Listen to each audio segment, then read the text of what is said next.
A moment that broke the rules. He thought he could humiliate a 14-year-old in front of a crowd, laughing when she said her mother was a judge. But when her mom appeared, the laughter died instantly. Have you ever noticed how the most ordinary days can flip upside down in a second? That's precisely what happened to 14-year-old Imani Richardson one Saturday afternoon at the South Ridge Mall in Des Moines, Iowa. It was nothing special, just a group of kids laughing, carrying smoothies and looking at shoe displays. But in that ordinary setting, a scene would erupt that people still talk about, a clash of arrogance, prejudice and authority all in one place. Imani was with two of her closest friends, Caden Brooks and Sierra Walton. Caden had just bought a pair of Nike Air Max, and Sierra was teasing him about how long he'd taken to choose. The three of them had that teenage rhythm, half jokes, half selfies and a little too much energy. To anyone else it looked like kids enjoying their weekend. But not to Brian Kessler. Kessler was in his mid-40s, a broad-shouldered man with a crew cut and a presence that made people notice him before he even spoke. Off-duty from the local police department, he worked security shifts at the mall. That day he was pacing the second floor near the food court, scanning the crowd as if every movement were a potential threat. When his eyes locked on Imani and her friends, his steps slowed. Maybe it was their laughter, maybe it was their skin color, or maybe it was both. What mattered was the decision he made in that moment. He was going to stop them. "Hey you three," Kessler barked as he approached, his voice louder than necessary. "What do you think you're doing here?" Sierra blinked, confused. "We're shopping," she said. Kessler shook his head as if he'd already heard enough. "Don't get smart with me. I've been watching you. You've been hanging around the same spot for 20 minutes. That's loitering." Caden frowned, clutching his shoebox tighter. "I literally just bought these." But Kessler wasn't interested in proof. His hand rested on his belt, not on his gun. He was in his security uniform, but it was close enough to suggest authority. He squared his shoulders, towering over them. "Don't get slick. I said you're loitering. That's not allowed.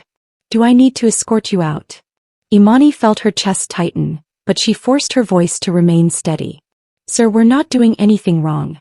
My mom is supposed to meet me here in a few minutes." "Your mom?" Kessler tilted his head with mock concern.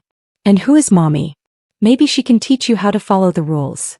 Imani hesitated. She hadn't planned on mentioning it, but something about the smirk on his face pushed her to say it. "My mother is Judge Marsha Richardson. She's a federal judge downtown." For a split second there was silence. Caden and Sierra exchanged looks, holding their breath. Then Kessler threw his head back and laughed, a full-throated, mocking laugh that turned a few heads nearby. "A federal judge? That's rich. That's the best excuse I've heard all week." He jabbed a finger toward her. "Kid, you could have said your mom's the president and it wouldn't make a difference. You're loitering." Imani's cheeks burned. She wanted to shrink into the tiled floor. Around them, shoppers began to slow down, curious about the raised voice and the uniform. Some whispered, others stared openly. With every second, Kessler's laughter felt like a spotlight shining directly on her. Sierra muttered under her breath, "This is messed up." Caden stepped forward slightly, his voice tight. "She's telling the truth, man. You don't gotta talk to her like that." But Kessler only scoffed, puffing his chest out as if the audience gave him more power. "What's the matter? Can't take a little authority? Maybe you should learn some respect before throwing around fairy tales about federal judges." Imani swallowed hard. She knew her mom would be arriving soon, but the seconds felt endless. She wasn't scared of being kicked out.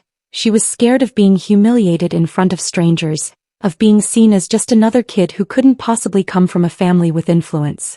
As Kessler leaned closer, lowering his voice just enough for them to hear, he sneered, "You're not special. Don't forget that." Imani clenched her fists at her sides, holding back tears. She reminded herself of her mother's words, the ones she always repeated, "Hold your head high. No one gets to write your story for you." But right now, surrounded by curious eyes and Kessler's mocking laughter, those words felt distant.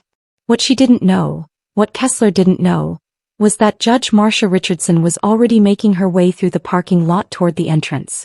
And when she stepped inside, everything about this moment would change.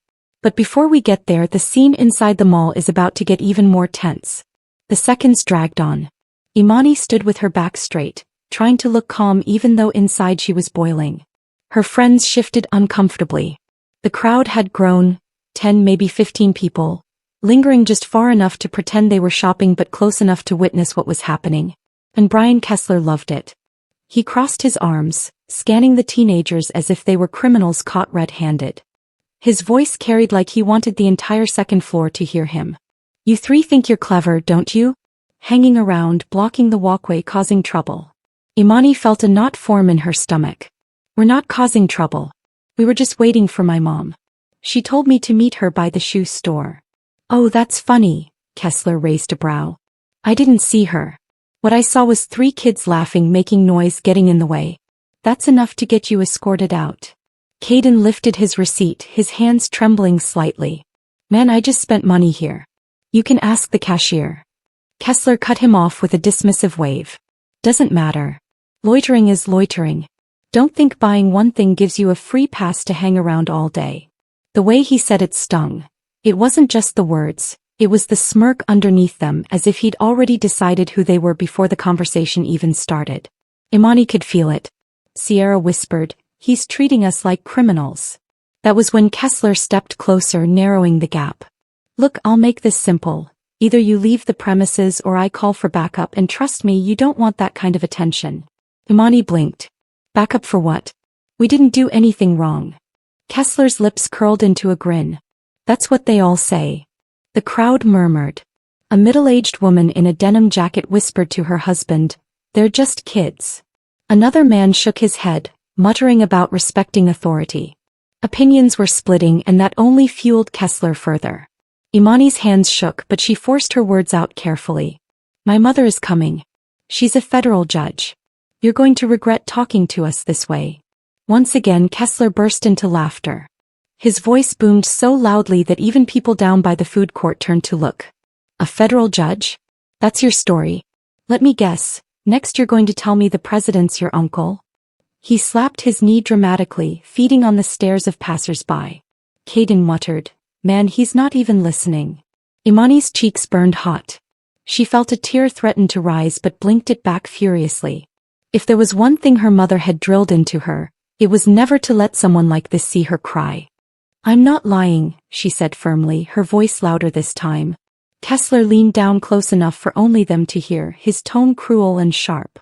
Listen, sweetheart, you can spin whatever fairy tale you want, but you're still just a kid I caught loitering, and nobody in this mall cares who you think you are.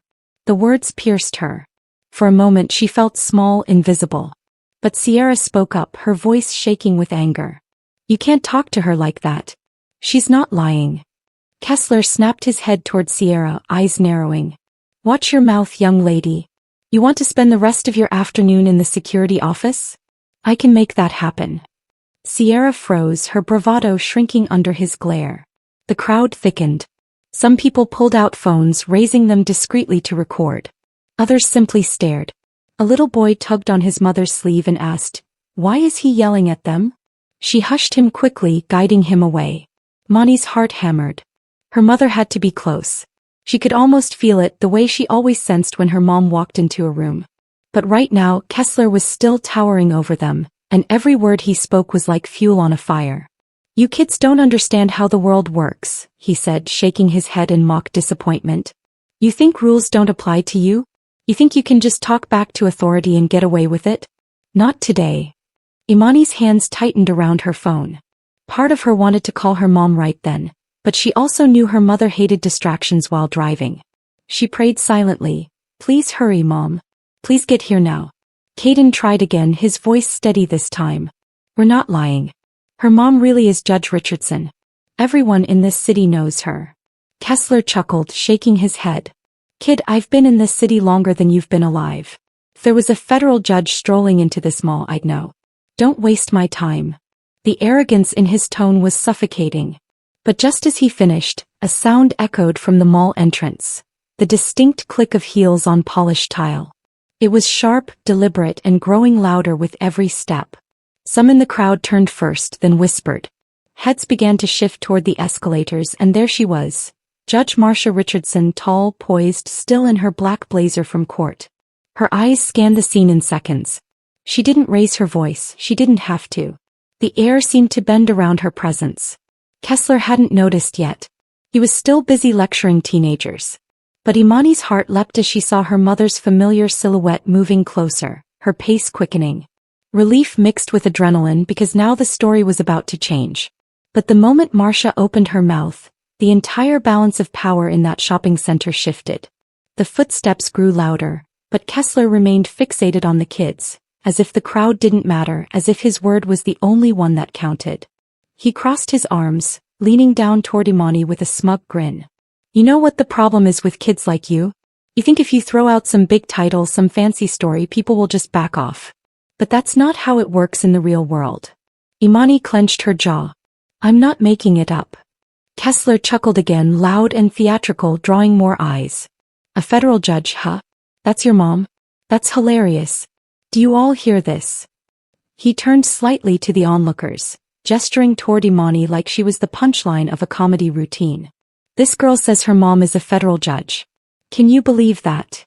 A few in the crowd looked uncomfortable, but others shook their heads, smirking as if they'd already picked sides.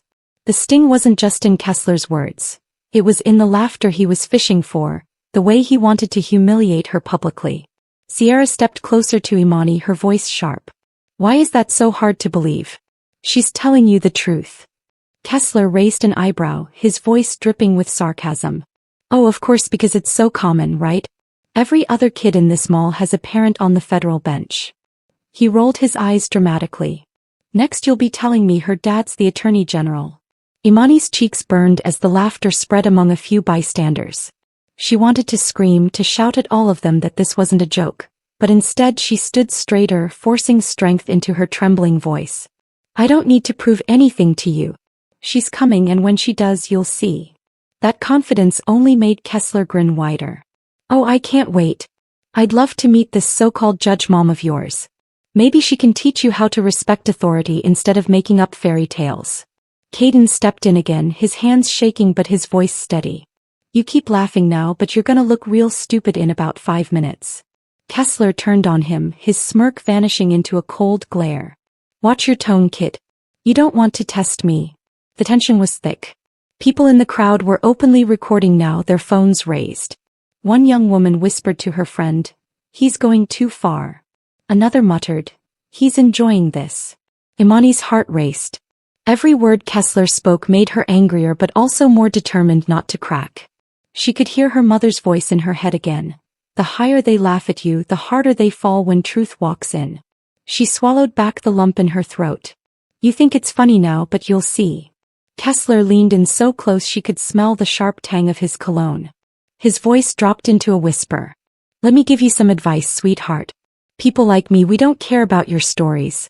We care about the rules, and right now the rule is you're loitering. The word stung not because of what it meant but because of the way he said it. Like she was less than him, like nothing she could say mattered. Sierra muttered through clenched teeth, "This is harassment." Kessler straightened up, smirking again. Harassment? You don't know the meaning of the word. I'm giving you a chance to walk out of here quietly. That's more than you deserve. The crowd buzzed louder. Someone in the back shouted, "They're kids. Leave them alone." Others just watched silently, their faces unreadable. Imani's hands trembled, but she held her ground. My mom is Judge Richardson. You'll regret this. And then it happened. From the corner of her eye, Imani saw movement. Her mother's familiar stride cut through the crowd, purposeful and commanding. Judge Marcia Richardson wasn't the tallest woman in the room, but her presence filled it instantly. Black blazer, crisp posture, a strong expression sharp enough to silence anyone within reach. Imani's chest flooded with relief. She whispered almost to herself, "She's here." But Kessler didn't notice right away. He was still laughing, shaking his head. "Oh, I bet she is. Any second now, right? Well, I'm standing right here waiting." That was when Marcia's voice cut through the noise, calm, firm, unmistakable. "Is there a problem here?" The crowd parted slightly as if instinctively making room for her. Kessler turned, his smirk faltering when he locked eyes with the woman approaching. He froze for just a second too long, and in that pause the entire balance shifted. Imani's heart soared. This was the moment she'd been waiting for, the moment the laughter would stop. But the way her mother handled the next few seconds stunned everyone, including Kessler himself. The sound of Judge Marcia Richardson's voice seemed to cut the air in two. Strong, clear, and calm, it carried across the cluster of shoppers. "Is there a problem here?" she repeated, her eyes scanning Kessler and then resting on her daughter. Imani exhaled so hard it almost turned into a sob. Her mom was here finally. Sierra whispered, "Thank God," and Caden muttered under his breath, "About time." Kessler, though, was caught off guard. For the first time since the confrontation began, his smirk faltered. He glanced at Marcia, then back at the kids, trying to piece the situation together. His voice, still dripping with authority, came out just a little less confident. "Ma'am, these kids have been loitering, disrupting the shopping center. I was handling it." Marcia stopped a few feet from him, her eyes sharp. She didn't raise her voice, she didn't need to. Handling it by mocking them in public? By threatening to call backup on 3 teenagers standing by a store. The crowd stirred. Some murmured words of agreement. A woman in a red cardigan whispered to her friend, "She sounds serious." Imani stood taller now, her mother's presence giving her strength. "Mom, I told him you were coming." "He laughed at me." Marcia's gaze didn't leave Kessler. "She told you I was her mother?" Kessler cleared his throat. "With respect, ma'am, kids say a lot of things when they're in trouble. I didn't take it seriously." "Clearly," Marcia said flatly. The onlookers could feel the shift. Phones that had been raised discreetly were now lifted boldly. It wasn't every day you saw a federal judge go head-to-head with mall security. One man whispered to his teenage daughter, "Record this. People need to see it." Kessler, realizing the eyes on him, tried to reassert himself. He planted his hands on his belt and puffed out his chest. "With all due respect, ma'am, I was just doing my job. These kids were standing around causing a scene." Marcia's eyebrows rose slightly. "A scene? The only scene I see is you mocking my child for telling the truth. Tell me, officer, what exactly about their behavior justified public humiliation?" The crowd murmured again, this time louder. "Exactly," someone called out. Another shopper, a man in a baseball cap, added, "They were just standing there." Kessler's jaw tightened. He hadn't expected pushback from the bystanders. "They were loitering. That's against mall policy. I had every right to question them." Marcia's tone remained steady but sharper now. "Questioning is one thing. Belittling a 14-year-old girl in front of strangers is another. Did you really laugh at her when she told you who her mother was?" The silence was telling. Kessler shifted uncomfortably. "She made a claim that sounded outrageous. I reacted." "Outrageous?" Marcia repeated. She turned briefly to the crowd, her voice carrying. "My daughter told the truth, and instead of treating her with dignity, he turned her honesty into a spectacle. That's not security. That's abuse of authority." Gasps and murmurs rippled through the bystanders. Someone clapped softly. Another voice said, "She's right." Imani's heart pounded, but now with pride instead of humiliation. She watched her mother, unwavering, dismantling every ounce of arrogance Kessler had wielded against her. Kessler's voice grew defensive. "Look, I didn't know who she was. I was just doing my job." Marcia took a step closer. "Then perhaps you should learn how to do your job without degrading children. Authority does not give you the right to belittle." The crowd was fully engaged now. The energy in the air had shifted completely. Sierra whispered to Imani, "Everyone's on your side now." Kessler tried to salvage control. "With respect, Judge Richardson, you're making a scene too. You should understand procedures better than anyone." Marcia didn't flinch. "And you should understand accountability. I will not let anyone speak to my daughter this way." The weight of her words sank in. A hush fell. The mall manager rushed over, alerted by the commotion. "What's going on here?" His eyes darted between Kessler, Marcia, and the crowd. Marcia spoke before Kessler could answer. "What's going on is your security officer publicly mocked my daughter, threatened her friends, and laughed when she told the truth about who her mother was. That's what's going on." The manager's face drained of color. "Judge Richardson," he stammered. "I had no idea." The crowd erupted in whispers again. Kessler's smirk was gone, his authority crumbled. Imani looked at her mother, feeling seen, defended, and most importantly, believed. But this confrontation was far from over, because Kessler wasn't ready to surrender his pride without a fight.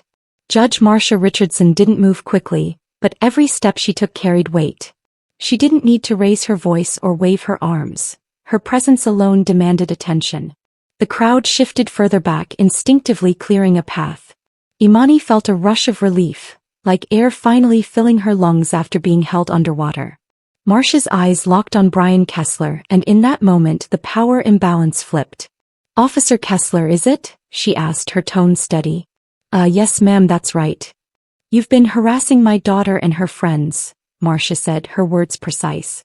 "Mocking her in public, dismissing her when she told the truth, and threatening them with unnecessary escalation. Do you deny this?" Kessler opened his mouth, then shut it again. The eyes of the crowd burned into him. "Ma'am, with respect, they were loitering. I had cause to address them." Marcia took a half-step closer. "And addressing them requires ridicule? You laughed at my daughter when she identified herself, didn't you?" The silence was suffocating. Kessler swallowed, his bravado weakening. "I may have reacted inappropriately." The crowd murmured. Imani's shoulders straightened. She no longer felt small. Her mom was here and everyone could see the truth. Marcia's voice sharpened. "In your position, the expectation is to de-escalate, not to antagonize. You are entrusted with authority, but authority means responsibility. It does not give you permission to humiliate a child." Kessler bristled. "With all due respect, Judge Richardson, I didn't know she was your daughter. I treat everyone the same." Marcia's eyes narrowed. "If this is how you treat everyone, then you've just admitted to a serious problem. This isn't about her being my daughter. It's about you abusing your role as an officer of the law, even when off duty. Laughing at a 14-year-old, threatening to drag them into a security office. That is not equal treatment. That is intimidation." The crowd broke into louder whispers. Sierra leaned toward Imani and whispered, "Your mom's killing him right now." Kessler's jaw tightened. "Ma'am, I was simply doing my job." Marcia's tone turned icy. "Your job does not include humiliation. Your job does not include mocking children. If this is how you interpret doing your job, then I fear for the citizens who encounter you in uniform." Gasps rippled through the onlookers. The mall manager wrung his hands nervously. "Judge Richardson, please let's keep this civil." Marcia cut him off. "Civility was lost the moment your officer mocked my child in public." She turned back to Kessler. "Now, are you going to apologize, or do I need to file a formal complaint with the department?" Kessler's face flushed red. "An apology? Sure, if that's what it takes." He turned his eyes toward Imani. "Sorry, kid." The words were flat, hollow, insincere. "That's not an apology," Marcia said. "Look at her. Say her name and mean it." Kessler shifted uncomfortably, then finally parted his lips. "Imani Richardson, I apologize. I shouldn't have laughed at you." The words hung heavy in the air. Imani's throat tightened. It wasn't enough, but hearing him say it in front of everyone mattered. Marcia gave a single sharp nod. "Better. Though the consequences of your behavior don't vanish with words." The crowd buzzed again. But just as the tension seemed to crest, Marcia's phone buzzed in her pocket. She didn't take her eyes off Kessler as she answered it briefly, stepping aside. That pause gave Kessler a sliver of space to regroup, and he wasn't ready to let this end without clawing some control back. Kessler's apology had been dragged out of him like a child forced to share a toy, and everyone knew it. His voice lacked sincerity, his shoulders screamed resentment. Yet he straightened again, trying to salvage some measure of authority. As Marcia tucked her phone away, he puffed up his chest and said, "Look, Judge Richardson, with respect, you're blowing this way out of proportion. I addressed a security issue. That's all this was." Marcia turned back, her expression sharp as glass. "A security issue? You publicly laughed at a minor and threatened her friends for standing near a shoe store. If that's your idea of a security threat, then perhaps your judgment is the real problem here." The crowd reacted audibly. Some chuckled at her sharpness. Kessler's lips twisted. Irritation bubbled just under the surface. "With all due respect, Judge, you don't understand what it's like working security in a place like this. You don't see the kind of people who come in here day after day causing problems. I can't afford to take chances." Marcia's eyebrows rose. "So your defense is prejudice? That because you've seen others cause problems, you assume any group of teenagers standing in public must be up to no good? That's not policing, that's profiling." The word landed heavily. Several people in the crowd nodded. Kessler shifted, clearly uncomfortable but too stubborn to back down. I make quick judgments to keep people safe. That's my job. Marcia took a step closer, her tone unflinching. Your job is to protect and serve, not to embarrass, not to demean, not to assume guilt without evidence. Do you believe you demonstrated fairness here today? Kessler's mouth opened but no words came out. His eyes darted to the crowd, to the phones filming. For once, his silence spoke louder than his arrogance. The mall manager finally stepped in, his voice shaky. Officer Kessler, perhaps it's best you step away for now. But Kessler snapped back, I don't need to step away. I've done nothing wrong. His tone rose, sharper now. I was enforcing the rules. That's my responsibility. Marcia didn't flinch. She turned slightly, her voice now carrying not just to Kessler but to everyone watching. Authority without accountability is dangerous. This is how he handles 3 teenagers. Imagine how he handles situations without cameras present. We should all be asking who watches the people we trust with authority. The crowd erupted in whispers. Imani's throat tightened with emotion. She'd felt so small minutes earlier, but now her mother's words transformed that humiliation into a public reckoning. Kessler wasn't ready to surrender. He pointed toward Imani, his voice sharp. She pulled the judge card the second I confronted her. What was I supposed to think? Kids lie to get out of trouble. Marcia stepped forward, closing the gap. And when kids tell the truth, do you laugh in their faces? Do you mock them until they feel worthless? That isn't enforcement, officer. It's bullying. The word bullying hit the crowd hard. Gasps echoed. Someone near the escalator shouted, exactly. Kessler faltered, his face reddening. That's not what I didn't. Marcia didn't let him finish. You humiliated my daughter because you assumed her story wasn't credible. You dismissed her honesty because it didn't fit your expectation of who she could be. And that assumption tells me more about you than it does about her. The weight of her words lingered. Silence fell. Imani's eyes glistened. For the first time she no longer felt like a victim. She felt vindicated. Kessler stood there, cornered by truth and the cameras that captured every second. The mall manager cleared his throat nervously. Judge Richardson, perhaps we should take this somewhere private? Marcia turned her gaze on him, calm but firm. No. This happened publicly. It will be addressed publicly. The crowd stirred again, emboldened. For once, the authority figure wasn't the one dictating the narrative. But Kessler's pride wasn't extinguished yet. The mall air was thick and phones were everywhere. If Kessler once had the advantage, it had long evaporated. But instead of retreating, he doubled down. You all think this is a joke, huh? He barked, sweeping his eyes across the bystanders. I'm the one in uniform here. I'm the one responsible for keeping order. And you, he pointed at Imani, you thought you could make me look stupid by throwing out your mom's title. Imani didn't flinch. She straightened her shoulders and met his eyes. I didn't make you look stupid. You did that all by yourself. Gasps rippled through the crowd. Someone laughed nervously. Sierra squeezed Imani's arm in both pride and shock. Girl, you really said that. Kessler's face flushed red. A vein pulsed at his temple. He opened his mouth, but Marcia stepped forward. Officer Kessler, my daughter doesn't owe you silence in the face of humiliation. She owed you respect and she gave it. You failed to return it. The weight of her words hit him like a blow. He tried again, his voice cracking. Respect goes both ways. I didn't disrespect anyone until... Marcia cut him off. Until you laughed in a 14-year-old girl's face. Until you turned truth into ridicule. That's where you lost your standing. The crowd murmured louder. She's right, a man said. He was mocking her the whole time. Kessler's fists clenched. Are you going to let her talk to me like this? I work for you. The manager stammered. I think maybe we should all calm down. Marcia pivoted to him. Calm is what was lost when your officer decided my daughter was worth less than his mockery. If this is the culture you allow, then accountability will extend to you as well. The manager paled. Kessler tried once more to salvage control.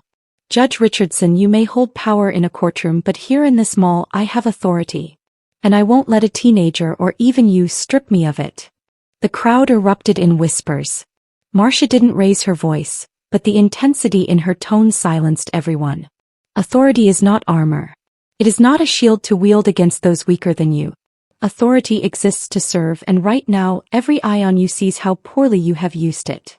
The words landed like a gavel striking wood. Kessler faltered, his mouth opening and closing without a sound.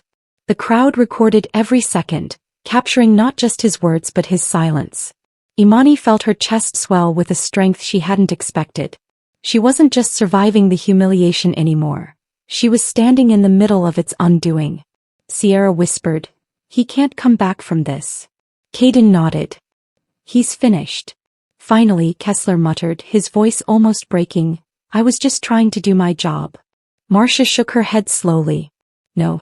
You were trying to do more than your job. You were trying to assert yourself at the expense of children. That is the difference." The crowd erupted in low claps, growing louder until it became undeniable. Phones captured the applause. Kessler's shoulders slumped. The smirk was gone, replaced by the hollow look of a man who realized he was losing the narrative. Marcia leaned closer, her voice low enough for him but still audible to those nearby. "Accountability isn't optional. You will answer for today." Imani exhaled, feeling the sting of humiliation finally begin to lift. Her mom wasn't just defending her. She was showing her that truth, when spoken firmly, could shatter arrogance. But as powerful as the moment was, the scene wasn't over. Mall security radios crackled and more officers began to approach. The confrontation had drawn enough attention that higher-ups were stepping in, and the fallout was just beginning. The buzz of radios cut through the air before the second wave of security even appeared. Heads turned as two more officers in Navy Mall uniforms pushed through the crowd. They looked from Kessler to Marcia, then at the growing circle of people holding up phones. One of the officers, a tall woman with sandy blonde hair, approached cautiously. "What's going on here?" she asked, her tone clipped but uncertain. Marcia answered her before Kessler could speak. "What's going on is that your colleague here publicly mocked my daughter, dismissed her honesty, and humiliated her in front of dozens of witnesses. Now, I want this addressed properly." The blonde officer glanced at Kessler, whose face was flushed and tight, then back at Marcia. "Judge Richardson, is it?" she asked carefully. "Yes," Marcia said simply, her posture unwavering. The recognition hit instantly. The officer's expression shifted, respect mixing with unease. She nodded slowly. "Understood." The crowd murmured louder. "That really is her mom," someone whispered. "She's the judge." Another muttered, "No wonder he looks nervous." Kessler's fists clenched. "You don't need to say it like that. She's just another person here." Marcia turned her gaze on him, her tone cutting. "I am a public servant, yes. But right now I'm a mother and you owe my daughter more than a forced apology." The blonde officer shifted uncomfortably. "Judge Richardson, I'll file a report with management. We'll review the footage." The crowd interrupted. "Footage? We've all got footage," a man shouted, holding up his phone. "It's all recorded," another woman added. The mall manager looked like he wanted to sink into the floor. "Judge Richardson, please, let's handle this privately," he pleaded. Marcia shook her head. "No. This was done in public. It will be addressed in public." Imani stood silently at her mother's side, her eyes darting across the crowd. For the first time all day she didn't feel alone. People were standing with her, not just her friends, but strangers who had seen the whole thing unfold. Their presence mattered. Sierra whispered, "Everyone's on our side now." Caden added, "He doesn't even realize how bad he looks." Kessler, red-faced and breathing heavily, turned toward the crowd. "You all don't understand. I was enforcing mall policy. These kids were loitering, blocking customers, making a scene." A voice from the crowd cut him off. "No, you were the one making a scene," another shouted. "You laughed at her. We all heard it." The crowd swelled with energy. Kessler's voice cracked as he snapped, "You weren't there at the start." But they had been there. They'd seen enough. Marcia's voice rose slightly, calm but commanding. "The problem isn't mall policy, Officer Kessler. The problem is the way you handled it. Children deserve respect whether their mother is a federal judge or not, and today you showed this entire community how poorly you honor that responsibility." The blonde officer stepped in again, this time firmer. "Officer Kessler, I think it's best you step away for now." Kessler's jaw tightened, his pride fighting to the bitter end. "You can't just..." But the mall manager cut him off, his voice trembling. "Brian, Enough. Step away. It was the final crack. His shoulders sagged, his breath coming hard, and with a glare at the crowd he finally stepped back. A wave of relief rippled through the bystanders. Some clapped quietly, others just exhaled. Imani's chest loosened. For the first time since it began she felt safe again. Marcia turned to her daughter, her voice softening. Are you all right? Imani nodded, her throat tightening with emotion. Yeah. Now I am. The moment lingered. For all the tension, for all the humiliation, something had shifted. The crowd wasn't just watching anymore. They were witnessing the imbalance of power, the abuse of it, and the correction that came when truth stood firm. A man in the back spoke up, his voice clear. This is why people don't trust authority, because of moments like this. Another voice answered, and this is why accountability matters. The energy had changed completely. What had started as humiliation for Imani was now a lesson for everyone who had seen it. But even as the scene began to quiet, Marcia knew the story wasn't finished. Words could sting and apologies could ring hollow, but the deeper wound was what it meant for her daughter to face this so young. The most important part of this story wasn't the confrontation in the mall. It was the conversation that followed between mother and daughter. The crowd eventually began to thin, but the energy of the confrontation lingered. Shoppers still whispered as they walked past, and a few paused to offer Imani quiet nods of encouragement, subtle gestures that said, "We saw you. We believe you." Marcia guided her daughter and her friends toward a quieter corner of the mall, near a row of benches by a department store.